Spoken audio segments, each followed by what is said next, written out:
Good morning. It's Dan from Weed and Clean Fuels. Today we're going to move some water out of diesel fuel. We're going to do it with time-lapse photography and some fuel right. So let's get started.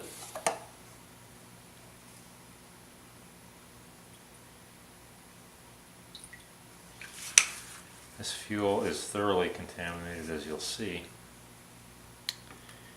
It looks very dark. It's got a lot of water in it. Now what we're going to do, these jars hold about 8 ounces of fuel. We're going to put in 1 drop of fuel right, which is about a 6,000 to 1 mix ratio. As you can see, 15,000 to 1 on the bottle, but that's for maintenance. Today we're doing a service on this fuel. I've done some math here and some measurements, and 1 drop in this dropper in the right hand bottle is about a 6,000 to 1 ratio. I'll just put a lid on these.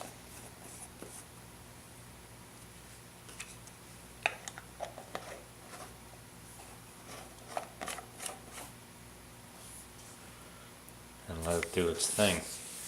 This will take a couple of days at that mix ratio to change color. The one on the right should change color, go clear. And I've done this in the past. I use fuel right on the job. Every day we maintain diesel fuel kept in long-term storage. And this stuff has helped me out in many a situation where I couldn't get tanks clean. So we're going to just see how it does, and I'll come back in a couple of days and see what's going on. This time lapse took about 6 days to get some results. This fuel was much worse than I thought it was. But you'll see the light change throughout the time lapse. I was just playing with some background and flash and stuff like that just to get the best visual results. So this fuel is actually got emulsified water in it, meaning it's not just sitting on the bottom, it's actually absorbed into the fuel. So water separator filters won't take this out. It'll just go right through the filters and straight into the motor. Now this is dyed diesel. You'll see the color of the dyed diesel change. It changes when you put light to it for any extended length of time. The dye is used to indicate the fuel is used for off-road use. Now, according to the Fuel Right brochure, and I can't dispute any of this, I use Fuel Right every day, and some of my clients have upwards of 1,000,000 liters of fuel. And that fuel is primarily in my business used for backup generators for data centers and banks and all that type of thing, where critical power is necessary. And they put me in charge of taking care of that fuel.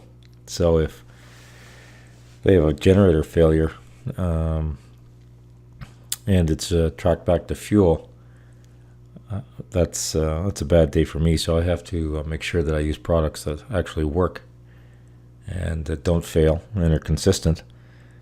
So that's really why I started using Fuel Right. I wasn't having any luck with other off-the-shelf products. They were inconsistent. They were mostly solvent.